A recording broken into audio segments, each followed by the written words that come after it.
قولی ماقبل اللہ رب العزت نے طلاق کا مفصل بیان فرمایا. آج بھی یہی طلاق کی وضاحت ہے.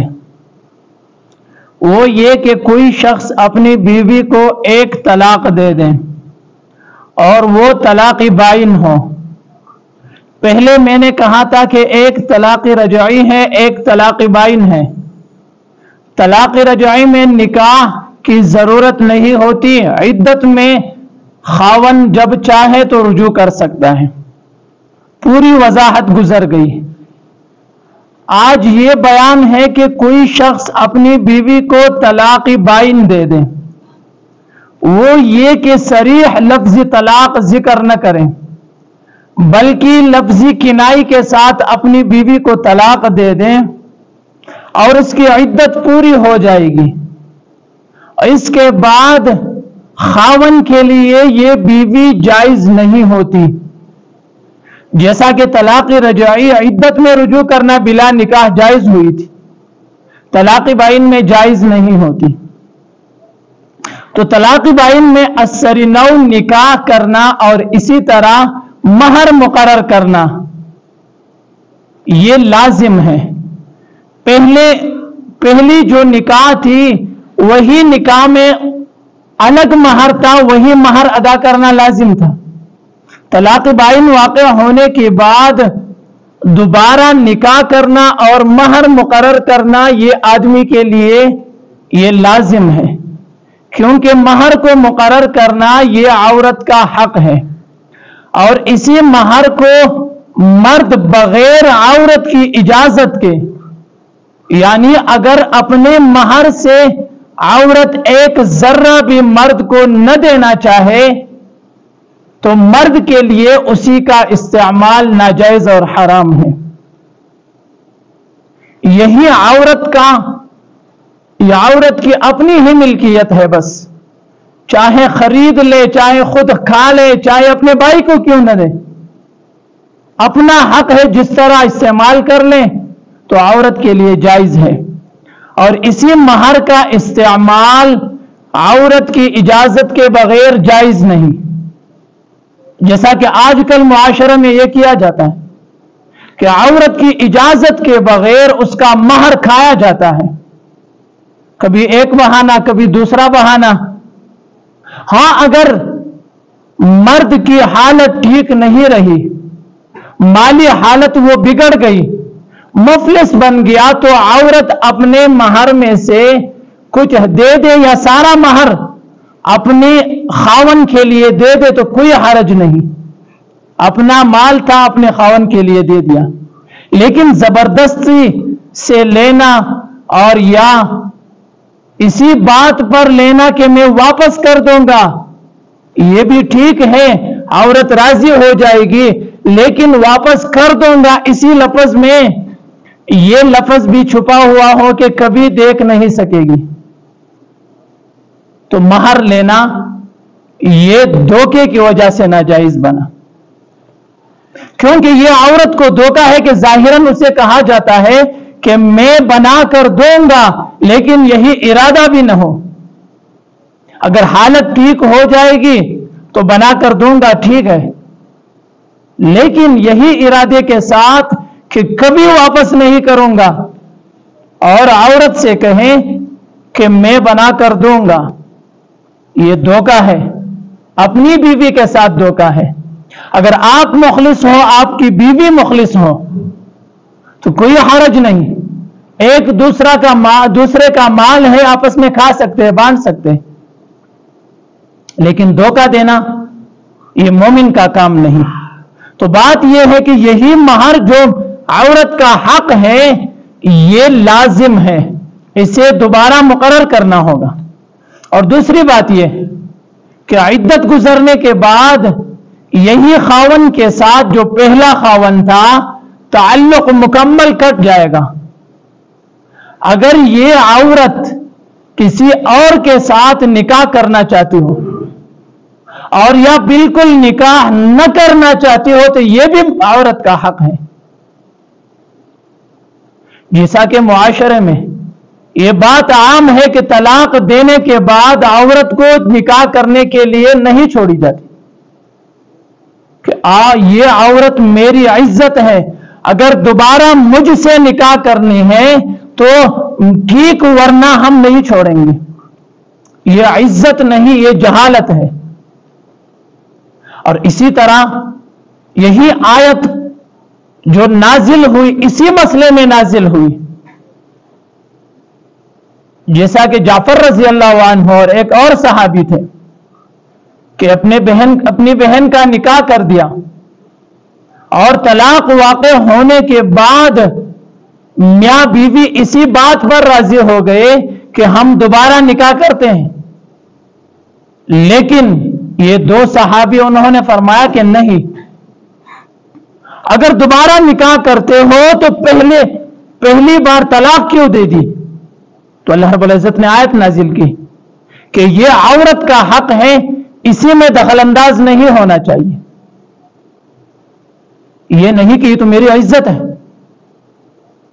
یا یہ کہ مرد دوسرے نکاح کے لیے کسی اور کے ساتھ چھوڑنے کو تیار نہ ہو، عورت کو منع کر دیں تو یہ بھی ناجائز ہے۔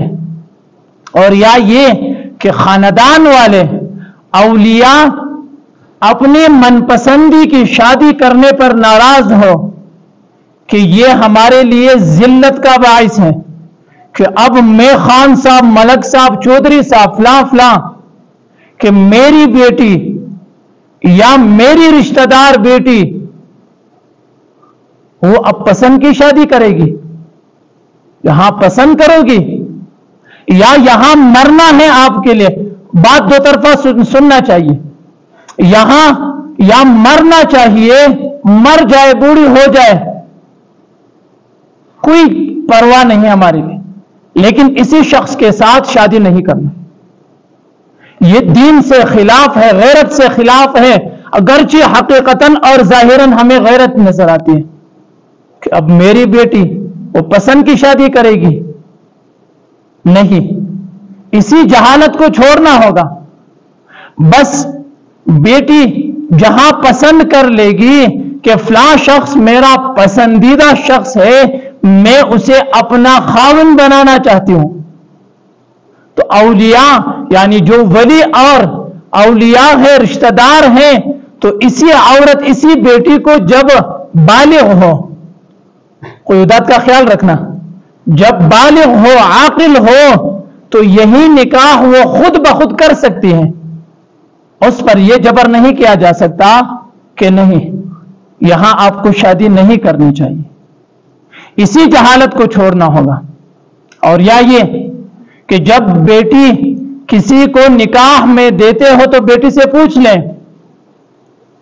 کہ فلاں شخص کے ساتھ آپ کا نکاح کرنا چاہتے ہیں، آپ کی اجازت ہے یا نہیں؟ اگر عاقل اور بالغ ہو تو اس کی رائے معتبر ہوگی، اگر وہ چاہتی ہے ٹھیک، ورنہ نہیں، نکاح جائز نہیں۔ لیکن دوسری بات یہ ہے کہ یہ تو عورت کا حق تھا جو بیان ہوا، پہلا مہر، اور دوسرا یہ کہ عورت کی اجازت کے بغیر جب عاقل اور بالغ ہو تو یہ نکاح اس کی اجازت کے بغیر ٹھیک نہیں۔ اب دوسری طرف اولیاء کا حق، اگر کوئی عورت، کوئی بیٹی عاقل اور بالغ ہو اور وہ یہ کہے کہ میں فلاں شخص کے ساتھ نکاح کرنا چاہتی ہوں، تو اولیاء کے لیے یہ جائز ہے کہ وہی شخص کو دیکھ لیں، وہی شخص کا خاندان اپنے خاندان کے مقابلے میں لا کر موازنہ کر لیں، اگر دونوں کا خاندان برابر ہو، اور یا یہ کہ عورت کا خاندان وہ کمزور ہو مرد کے خاندان سے، تو ٹھیک یہی اولیاء اجازت دے سکتے ہیں، نہیں روک سکتے۔ اگر عورت کا خاندان وہ بلند پائے والا ہو، مرد کا خاندان وہ نچلے درجے کا ہو، تو دونوں میں موازنہ کر کے دیکھ لے، اگر برابری ثابت نہ ہوئی تو یہی ولی، یہی رشتہ دار